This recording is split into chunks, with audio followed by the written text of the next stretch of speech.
वली के लालच न होंदी आ। पीसे रोज़े वारा फरमाइन था फकीर चइजे उनखे जंहिंजी सफ़री यसरे पर घर घुरे की न की पर घरा भी की न घुरे जेको मानीअ कान नरे सो सामी सदगो की न की। अल्लाह जा माना लालच न कंदा हा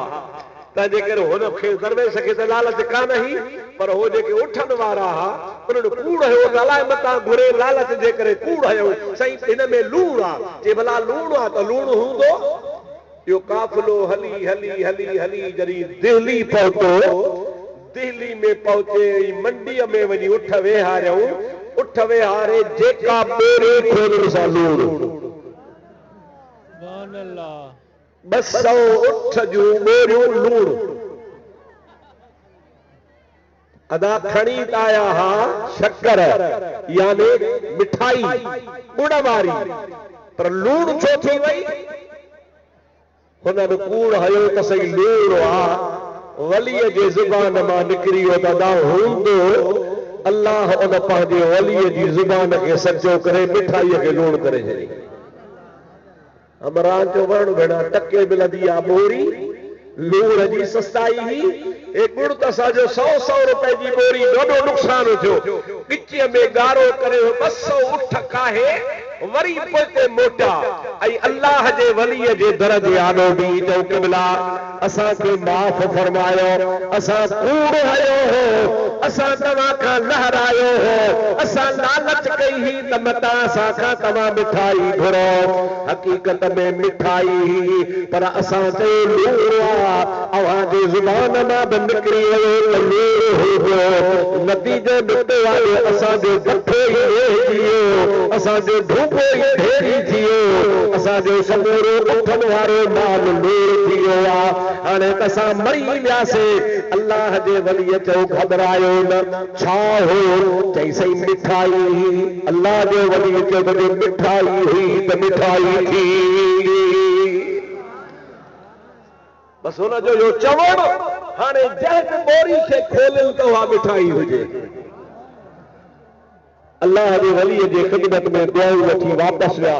उहो बाबा फरीदुद्दीन गंज शकर पाक पटण मां हलियो आहे उहो बि मुंहिंजा दोस्त हज़रत शाह सदरुद्दीन लकी वारे जी दरगाह में जी ज़ियारत कई अथई ख़लीफ़ा हुन सां गॾु हा जंहिं महिल वापसि निकिता त हज़रत बाबा फरीदुद्दीन गंज शकर चयो त मुंहिंजी बि अछी ॾाढ़ी थी वई आहे मूं बि हज़ारे वली ॾिठा आहिनि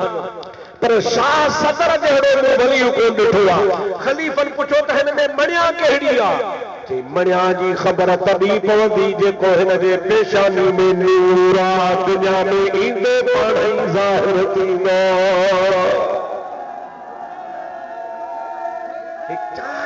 खुदा जा चोटी जा असांजे बर्रे सगीर जा हिंदुस्तान पाकिस्तान जा चोटी जा वली हा वरी बि नाला तव्हांखे ॿुधायो शाह जलाल उच्च वारो मुंहिंजा जो कलंदर शहबाज रहमतुल्लाह अलैह हज़रत ख्वाजा मुईनुद्दीन चिश्ती अजमेरी बाबा फरीदुद्दीन गंज शकर इहे चारई वली मुख़्तलिफ़ वक़्तनि में हली हज़रत शाह सदर जी ज़ियारत ते आया।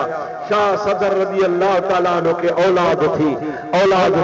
पुट थिया पोटा थिया तड़पोटा थिया तड़पोटा थिया ख़ानदान थियो उन्हनि मज़ा हलंदे हलंदे हिकिड़ो जवान पैदा थियो जंहिंजो नालो सैयद मोहम्मद इमाम ज़ोर सां चओ सुभान अल्लाह अञा ॾाढो चओ सुभान अल्लाह सैयद मोहम्मद इमाम हिनजो नालो आहे। हज़रत शाह सदरुद्दीन रहमतुल्लाह अलैह जे औलाद में थियो जमल जवान थियो शादी कई उते लकीअ में पंहिंजे माइटनि सां ॻाल्हि ते नाराज़ थी पियो नाराज़ थिए जे करे मुंहिंजा उन सैयद मोहम्मद इमाम लकीअ खे अलविदा कई पंहिंजे माइटनि खां कावड़जी पंहिंजा बचड़ा वठी ख़ैरपुर ज़िले जे साइदीअ में रहीम ॾिने कलोरे जे ॻोठ में अची वेठो इहो सैयद मोहम्मद इमाम मुंहिंजे मुर्शिद रोज़े घड़ीअ जो ॾाढो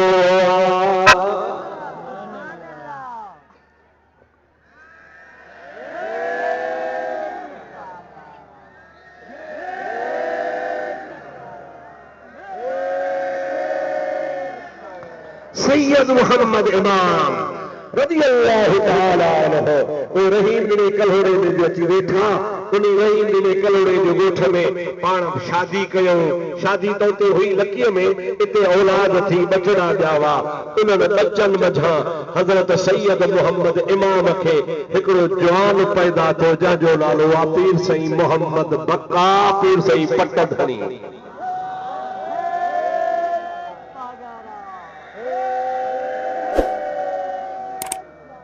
पीर साईं पटवारा पीर साईं मोहम्मद राशिद जा बाबा आहिनि अब्बा आहिनि पीर साईं पटधणी रहमतुल्लाह अलैहि भी पंहिंजो बप पाण हो अदा जमा सवेरे हज़रत पीर साईं मोहम्मद बक्का जी ॻाल्हि ॿुधायां तोखे मज़ो अची वेंदो हाणे सभई जमात सॼो सभु गॾिजी मुंहिंजे मदीने वारे साईं ते दुरूद पढ़ो हे लखनि जो मजमो आहे हिकिड़ी हिकिड़ी सलात पढ़ंदव त हिकिड़े धक में लखे सलातूं थी वेंदियूं ऐं इहा सभु मदीने पहुचंदी सभु चओ सल्लल्लाहु अलैका या रसूल अल्लाह वसल्लम अलैका या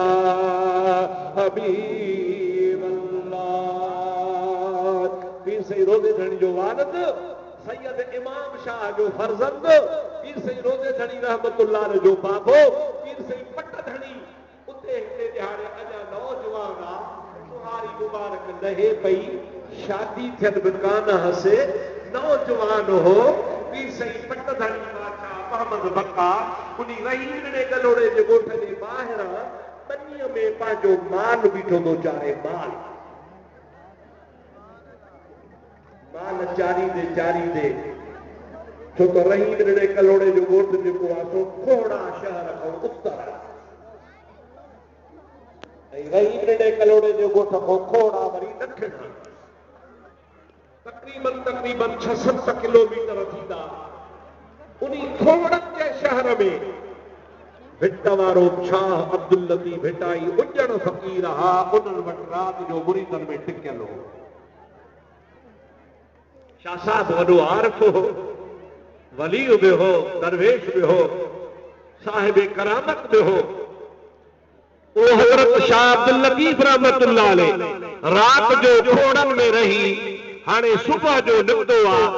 शाह अब्दुल लतीफ सां 5-8 फ़कीर गॾु आहे लतीफ साईं सां भिटाई साहब हाणे काॾे थो वञे हाणे शाह अब्दुल लतीफ जो घोटकी उते घोटकीअ में वरी सैयद रहंदो हो सैयद महबूब शाह जीलानी सभई चओ सुभान अल्लाह जेको बगदाद खां आयल हो सच्चो सैयद हो जीलानी बादशाह हो भिटाई साहब जी उन सां यारी ही तंहिंजे करे राति खोड़नि में रहियो सुबुह जो पंहिंजा 2-3 फ़कीर वठी हज़रत साईं भिटाई घोट रहमतुल्लाह अलैहि रवानो थियो आहे त पंध वञी पुॼा पोइ सुभाणे पुॼा या राति पुॼा सैयद महबूब शाह सां वञी कचहरी कयां इहे रस्ते में वेंदे हलंदे उन्ही पीर साईं पटधणीअ जे घर जे भरम जा अची लॻियो पीर साईं पटधणी मोहम्मद बक्का शाह साहब उनखे सुञाणंदा आहे तो शाह अब्दुल लतीफ आहे छो त उन रस्ते सां कई दफ़ा ईंदो वेंदो हो सुञाणंदा हुआ पीर साईं मोहम्मद बक्का शाह साहब भिटाई साहब खे खीकारियो शाह साहब ख़ुशि आहियो भले आहियो अल्हम्दुलिल्लाह भला सी वेहो का तव्हांजी ख़िदमत कयां का लस्सी का पाणी का मानी अॼुकल्ह त तव्हां जमायत चांहि में जान था छॾायो वयो चांहि पियो मां हिकिड़े हंधि दादू कम हो सरकारी हिकिड़े हंधि वियासीं साईं दुआ जी चांहि अदा पीआरियो वरी 2 कलाक पंधु करे ॿिए ॻोठ पहुतासीं साईं दुआ जी चांहि अदा पीतीसीं वरी 2 कलाक पंधु करे वरी निकितासीं वरी जोही बाबा दुआ जी चांहि मानी जी को सलाह ही न पियो करे मूंसां मुंहिंजो भाउ गॾु हो सिज लथे जो अची दादू शहर में पहुतासीं हिकिड़े मोली चयोसीं दुआ जी चांहि मूं वारे भाउ रड़ कयो पिट जी मानी खारायो रुगो भेणा दुआ जी चाहे रुगो दुआ जी चाहे मानी काने वजह तो अजकल तो मानू तरखा नथा पिया चाहे ते मुझा भा जमा सगोरी हजरत शाह सदरदीन रहमतुल्लाह अलैह जे औलाद मां पीर सई मोहम्मद बक्का शाह साहब भिटाई साहब के जो सी मानड़ी खाओ चाहे हुई कान उन जमाने में मानी खाओ तवा के मानड़ी खाराया नाश्तो कराया भिटाई साहब जो न असा खोड़न मझा पांजे मुरीदन वटा मानी भी खाधी आ चाहे तो हुई कान लसी भी पीती आ ट्रो करे हाणे वञूं था मझद जो को जिथे नसीब होंदो ते खाईंदासे भिटाई साहब रवानो थियो जमल थोड़ो भिटाई साहब अगते हलियो तमन पीर सई मोहम्मद बक्का शाह साहब भोग करे चवन था ओ सोहना लतीफ चे जीव मोहम्मद बक्का ए खल्क खणी पुठा लाती थी ए अठ ॾह खलीफ़ा पुठा हलाईंदो घुमाईंदो थो वठे वेही हिकड़ी जाइ ते अल्लाह अल्लाह कर हे पटड़े माण्हू तुंहिंजे पोयां लॻा था घुमन पिया भिटाई साहब मोटी पियो मोटी अची पीर सई मोहम्मद बक्का के भाकुर पातई भाकुर पाए पीर सई मोहम्मद बक्का जे पुठीअ ते हथ रखी चवण लॻो ओ मोहम्मद बक्का हे ॾिसो मुंहिंजा खलीफ़ा 5 या 6 ए 4-5 माण्हू मुंहिंजे पुठो आहिनि हिन तुंहिंजी पुठीअ मां सैयद मोहम्मद राशिद गुलाब जो दिल ईंदो जे पुठियां लख लॻंदा लख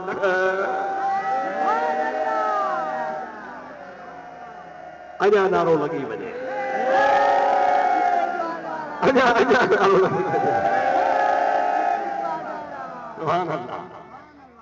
अल्लाहु अकबर या रसूल अल्लाह या अली अल बतूला भेज भिटाई साहब फिरी आयो मोटी चई मोहम्मद बक्का गण घणा हने 1 2 3 4 5 6 माण्हू हने ये मुझे पुछा 6-7 माण्हू हने तू तो चवी रही है तू खल्क पुछा लायूं तो घुमी ए 6 माण्हू तो के खल्क नजर थी अचे ऐं तुंहिंजे पुठीअ मां जवान अचण वारो आजा जे पोयां लख लॻंदा अज भी उनी जवान जी औलाद जे पुछो लख हन चओ सुभान अल्लाह भेज वरी भी हरानो भेज पागारा वो अल्लाह जे वली ॾिठो पे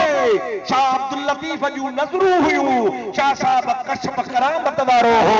उनखे तअस्सुब कोन हो हसद साड़ कोन हो उनखे रोज़े धणी सां मोहब्बत ही हाणे इहा उन्ही ज़माने जी ॻाल्हि आहे जॾहिं रोज़े धणी अञा ॼावा ई न आहिनि अञा पीर सई मोहम्मद बक्का शादी कान कई आहे अञा पाण शादी शुदा बि कोन्हनि कुंवारा आहिनि पर भिटाई साहब रहमतुल्लाह रे ॾिसे पियो त हिन जे पुठी में जवान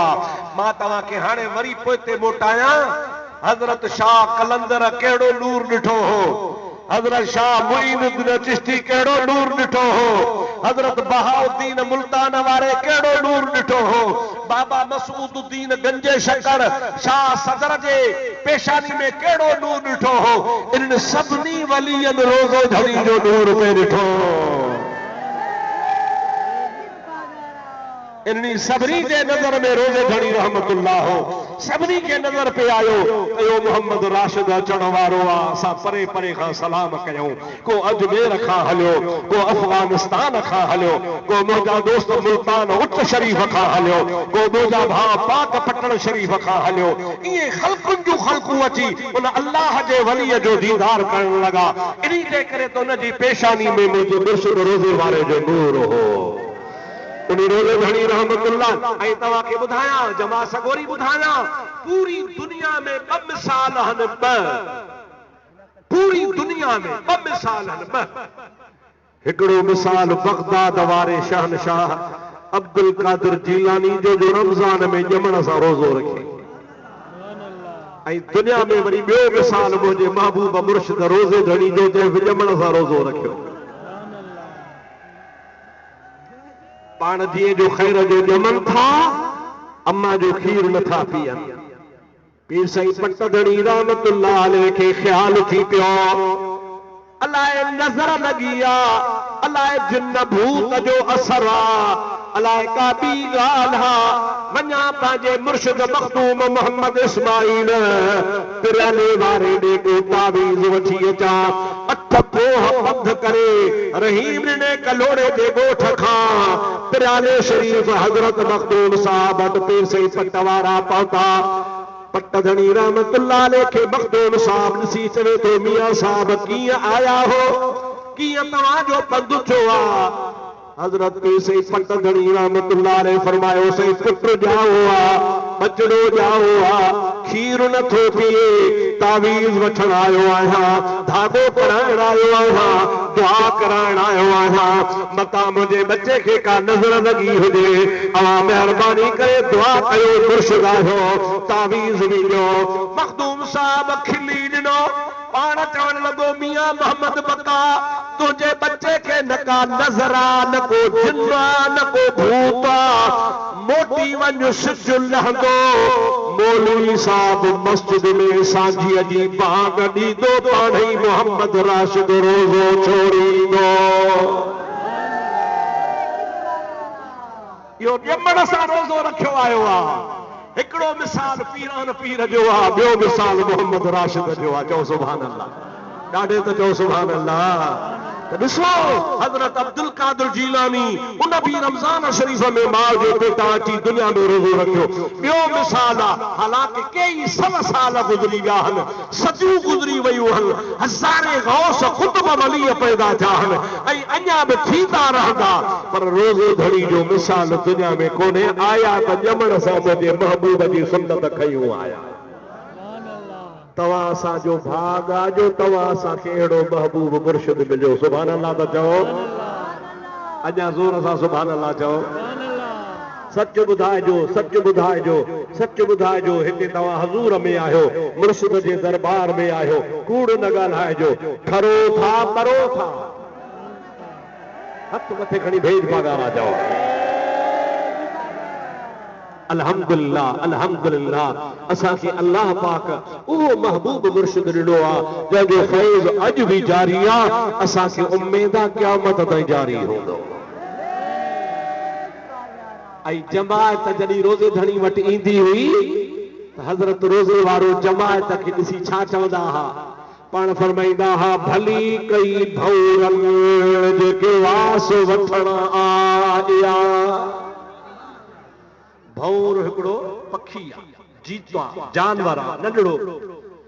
नंढो टिंडड़ जी सूरत में हूंदो आहे भौर उहो घणो करे बागनि में गुलनि ते उहो सॼो ॾींहुं पियो चकर पाटींदो आहे पाण फरमाइनि था भली कई भौरनि जेके वास वठण आया तनीअ खे कौरनि ॾिना दहियाम में कौर हिकिड़ो गुल आहे त उहो कंवर गुल जेको आहे उहो कंवर गुल उन भौर खे साज़ींदो आहे त पेर सां फरमाईंदा हुआ त जमायत जॾहिं मूं वटि लाड़ खां ईंदी आहे थर खां ईंदी आहे सफ़र करे ईंदी आहे परे परे खां ईंदी आहे उन जमायत खे हज़रत पीर से रोज़े वारा ॾिसी आप दीदा थी वेंदा हुआ अखियुनि मथां लुड़क वही पवंदा हुआ ऐं मुहबत सां उन जमायत खे पेश ईंदा हुआ फ़क़ीर पुछंदा हुआ कि बिला जमायत खे ॾिसी तव्हां रोवो छो पाण फरमाईंदा मिस्कीनी हाल ग़रीबी हाल खाइण पीअण जे लाइ हिननि मुसाफ़िरनि जे लाइ मूं वटि सामान कोन्हे ही अल्लाह जे रज़ा जे लाइ अचनि था जेकॾहिं अल्लाह मूंखे ताक़त ॾे जेकॾहिं सोन जी हिकिड़ी गेनीअ ते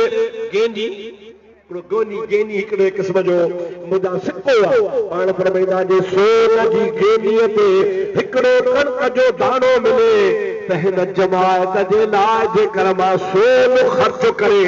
उहे गेनियूं ख़र्च करे जमायत खे बोर पुलाव खारायां पर हे बोर पुलाव खाइण कोन चनि था अल्लाह जे ज़िक्र ॿुधण ऐं ॾिसण जे लाइ ऐं ज़िक्र करण जे लाइ चनि था उन जो नतीजो अॼु बि इहो आहे बुधादा 200 साल गुज़री आहे रोज़े वारे जी दुआ सां जमायत में ला इलाहा इल्लल्लाह जी तवार लॻी वई आहे जमा सगोरी उन पंहिंजे महबूब मुर्शिद जे तरीक़े खे वठो रोज़े वारा फरमाईंदा हुआ पाण जमात के चवंदा हा 2 वक्त जिक्र कयो 5 वक्त नमाज पढ़ो बाह फेरांदी करे थुली माई खाई सुता पिया हुजो क़यामत में कब्र में हशर में तवाजे ईमान जो माज़ामिन आया एड़ी कहीं दावा कान कया जेड़ी असांजे मुर्शिद कया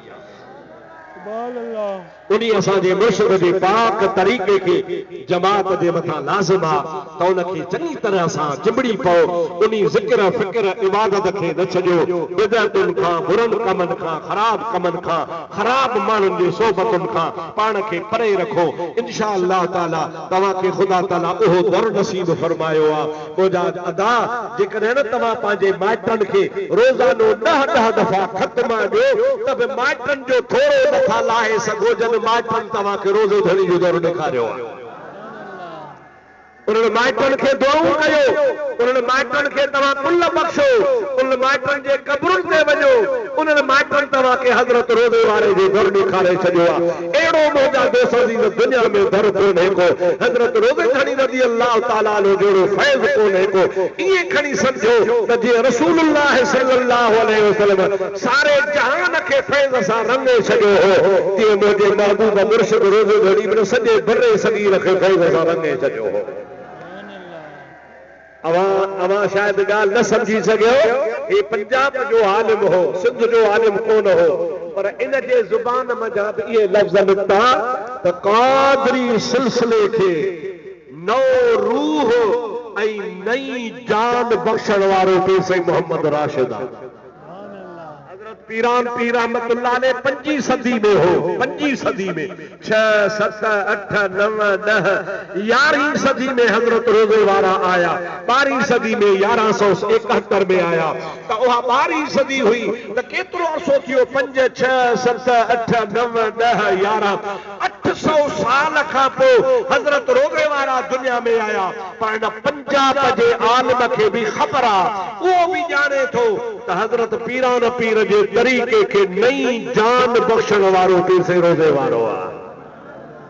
जाथा भी लंघंदा हा त वण भी ज़िक्र कंदा हा ला इलाहा इल्लल्लाह जिथा भी वींदा हा ता तो ला इलाहा इल्लल्लाह जो ज़िक्र होंदो हो झंगन मां वणन मां थरन मां भरन मां जिथा भी पाण वींदा हा अल्लाह जे वलीअ जो मुजादा फैज़ हो जो उनी खुदा जे ज़िक्र जी तवार होंदी ही अल्हम्दुलिल्लाह असां खे सवलो तरीक़ो नसे विया हन त तव्हां रुगो ज़िक्र कयो 5 वक्त नमाज़ पढ़ो वॾो दुख त कोन था नसन इन्ही ते तव्हां अमल कयो त इंशाअल्लाह ताला क़ब्र में हशर में मां मोहम्मद राशिद तव्हां सां गॾु आहियां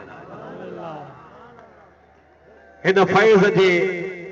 समुंड जो किनारो ही कोन्हे हिन खे केतिरो भी बयान कजे बयान नथो करे सघिजे मां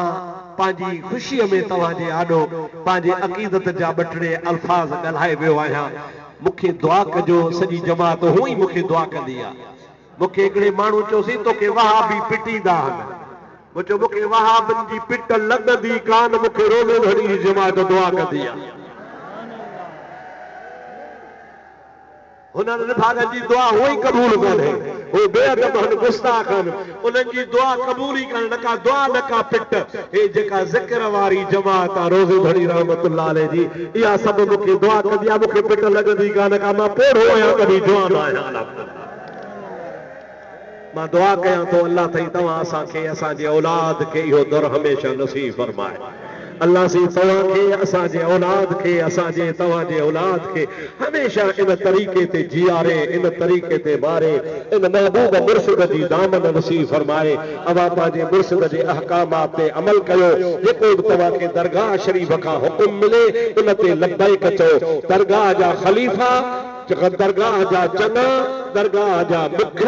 दरगाह जे तरफ़ खां जेके मोतबर आहिनि उहे तव्हांजा असांजा मोतबर आहिनि इन्ही जे करे मोतबर आहिनि जो उनखे मोतबर असांजे मुर्शिद बणायो आहे जॾहिं असांजे मुर्शिद जे तरफ़ खां मोतबर आहिनि त उन्हनि जो हुकुम ईअं न सम्झंदा कयो त पंहिंजे तरफ़ खां आहे ईअं सम्झंदा कयो त इहो मुर्शिद जे तरफ़ां असांखे हुकुम मिलियो आहे जेकॾहिं इन्ही तरीक़े ते तव्हां अमल कयो जमात जे मोतबरनि ख़लीफ़नि मुखनि ऐं दरगाह जे अहकामात ते अमल करे लब्बैक चवंदो मथी इत्तिफ़ाक़ खे कोन टोड़ींदो त इंशा